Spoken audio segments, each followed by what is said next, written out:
Me and my girlfriend have never fought, we get along fine.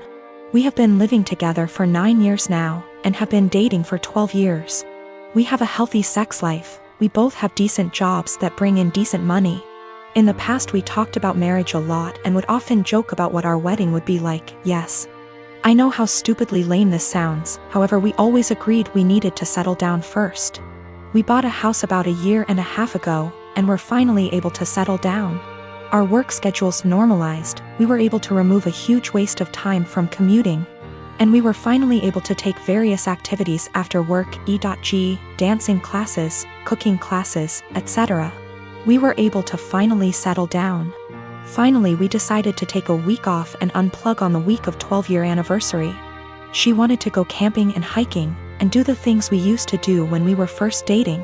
Unbeknownst to her, I secretly decided to pick the exact same area where we met to do our hiking / camping trip.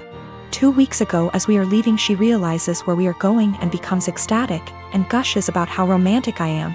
More or less everything seems perfect. We do our hike, and we unpack, set up, and by sundown everything feels perfect. So I decided to pop the question.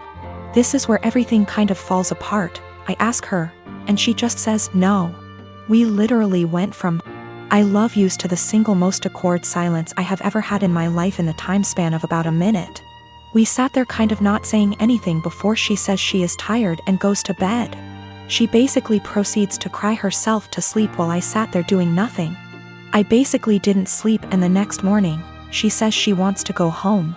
So we pack up and have a really awkward 3-hour hike back to our car. There were a few times where things kind of felt normal and we were joking around like we used to be for a bit. On the way back home, we are talking and chatting normally, but it just feels awkward. At one point we stopped for coffee, and asked if she wanted to talk about what happened, and all I got was a curt no. This is followed by another extremely long silence for the rest of the drive home. We finally get home and I unpack everything while she goes off to bed. She is going to bed. Cue more crying. I tried really hard to talk to her, but she pretty much told me that she just needs time to be alone and think. The next day she tells me she is going to take some time and see her family, which is literally on the other side of the country. It has been about 2 weeks since I dropped her off at the airport. She sent me a few messages to tell me she is fine, and that she needs some more time to think. Her best friend has been asking me every other day about what is going on with her, since she hasn't really been responding at all. I know she is okay, though, due to her posting some pictures of her and her family on Instagram. But it just feels really weird. I am an absolute giant mess. I just don't quite understand what is going on. None of my friends have really offered me anything of value. I just feel if I didn't ask the question everything would be absolutely fine, and I don't really understand what is going on. I keep wanting to grab her laptop to try and figure out anything. I am not close to her parents at all, but I trust her and want to respect her space, but I don't know when she is coming back. I even sent her a message this morning, and I know she saw the message and received it, but hasn't replied. Also, her work has called me this morning asking about where she is. Apparently she had taken an extra week off last week, but she was supposed to be in yesterday. Now everything feels like it is falling apart and I have no idea what to do. The reason why it took so long for us to get married is we both agreed we wouldn't move to the next step until we finished the following. We both finished school. For her that wasn't until 2 years ago. We both had stable jobs. We had a place where we could agree would be good enough to take stuff to the next step. We both had decent working hours. For a long time she was doing her residency and we more or less worked opposite shifts. We did talk about marriage and kids, and both agreed it would be part of the next step after we got settled. I am a bridesmaid for one of my closest friends, Jackie. I've been so excited to help. I was in charge of the bridal shower, the games, decorations, menu. I left the guest list to Jackie's sister. Due to religious reasons, I wear a headscarf. I love and am proud of it. In the group chat with other bridesmaids, I was talking about how excited I am to attend a girls-only event. I recently dyed my hair and wanted to show it off. I even paid extra to ask for a girls-only staff that day. Day of, as guests arrive, I realize that one of them is Tori. I know Tori as a family friend of Jackie's, but the few times I met her, it was before her transition to female. I was aware of it but unaware she was coming to the shower. I don't mind at all OFC and she's a lovely person, but I decided to keep my scarf on. As everyone's eating later, I'm passing by the tables to make sure everyone's good, and one of the bridesmaids mentioned that they hadn't gotten to see my hair and they'd wanted to see the change in person.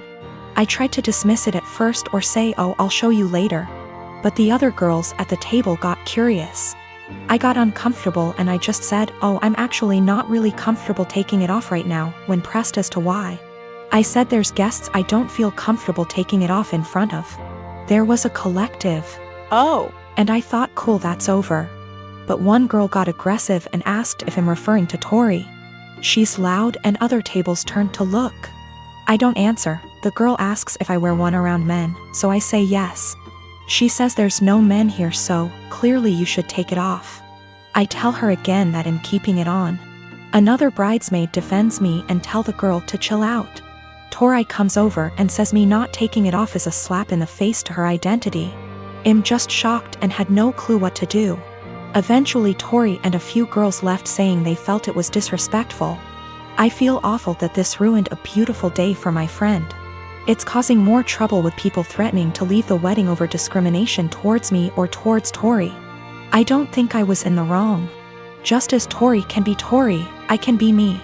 I feel like it would be the equivalent of me making Tori or someone else adjust for me. I feel like we should just accept and respect each other, rather than be woke one-sided. My question is more about being honest as to why I couldn't. Jackie is on my side, but Jackie's sister is giving her hell for it, saying she purposely left out that detail in the guest list to test me. Jackie says I should have brushed it off and said I was having a bad hair day or avoided giving an answer. I didn't ever mention Taurus' name in my answer, and I don't think my answer was rude. But seeing how much stress it's causing him, thinking I should have made up a lie? When I said no, Tori and a few others pushed it and Tori gave the ultimatum that I have to take it off as a sign of respect or they would leave. I said no. They ridiculed me, my faith, and even the bride and others for defending me. They were blatantly hateful towards my religion, and Jackie's sister purposely arranged for this to happen. For the religious standpoint, I am not aware of where she is in transitioning or what her sexual preferences are. I would never ask either, as that is personal. But that is information I would like before making a decision on how comfortable I feel with exposing my hair. My best friend and I are quarantining at our apartment together. She's trans and has had trouble growing her hair out, so she wears wigs. She has some really cute ones in other colors that she wears for fun and stuff. But she has a standard everyday wig she wears most of the time. Lola never got the traditional girly childhood, so we've been making one for her in quarantine. We built a fort in the living room, have been making friendship bracelets, playing summer camp-style games. It's a lot of fun. Last week, Lola mentioned to me that she wanted to start a quarantine diary so that she could document her experiences for future generations. I actually thought it was really cool, and then we got on the topic of journaling and I told her about my first diary. One of those flismy lock diaries that every girl had as a kid. We bought matching ones as part of our Give Lola Her Childhood Back crusade. They took a little while coming in, but we got them on Friday. Saturday night, some of our friends from college decided to do an impromptu girls' night in. Lola was in the shower, so I answered the Zoom without her. Lola is not out to anybody at our college and I respect that. This is her fresh start and she has a right to decide when she wants to come out to these people, if at all. I know I wouldn't 100% trust some of the people at our school with something as personal as this. We were talking about what we've been doing in quarantine and I mentioned that we had gotten the diaries. I said it was for the nostalgia and they wanted to see the diaries. We left the box in Lola's room, so I went in to show them. Lola and I go into each other's rooms all the time. We're basically sisters to one another, and it's just about second nature. When we were younger, we had keys to each other's houses. I didn't think anything of it. I flipped the camera to show the diaries and didn't flip it back. I got distracted by a cute choker on her dresser and forgot that the camera was flipped back / there was anything to hide. They knew Lola has worn wigs out to parties / the club / etc., but her everyday wig was right out in plain view, and one of our nosier friends asked what the new wig was. I completely blue-screened and someone else realized that it was Lola's hair. I genuinely had nothing to say. They were asking why Lola wore a wig and I had no explanation. I didn't want to out her. Someone else came to the conclusion that Lola must have cancer or alopecia or some other horrible thing that causes hair loss. They've decided that she was just too embarrassed to say, and they all started going on about poor Lola, etc. I just didn't know what to say, and I said it wasn't my place to confirm / deny. I hung up and immediately told Lola. I apologized profusely, and I know how badly I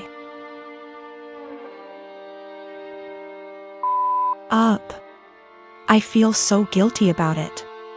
But, understandably, she's upset. Now, she's being forced to decide whether or not to out herself. Lola, understandably, doesn't want to lie about having some serious disease, and people are already trying to show support. At the same time, though, she doesn't want to have to come out. I don't know what to do. I want to support her, but she doesn't want to even see me right now. I am a 45-year-old woman. My husband and I have a 15-year-old daughter Kate and a 9-year-old son Sam. My husband has a brother and a 40-year-old sister, Eva. Eva and her husband James have a daughter, Allegra. She is also 15 years old. Kate and Allegra have always been compared in the family. From the time they were born, it seemed to be a competition of who would walk first, talk first, do more, achieve more. And Allegra was always first.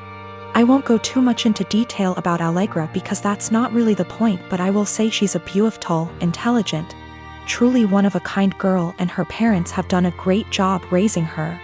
My in-laws fell in love with her and think she hung the moon. This bothered me and made me sad for Kate, but I let it go for the most part.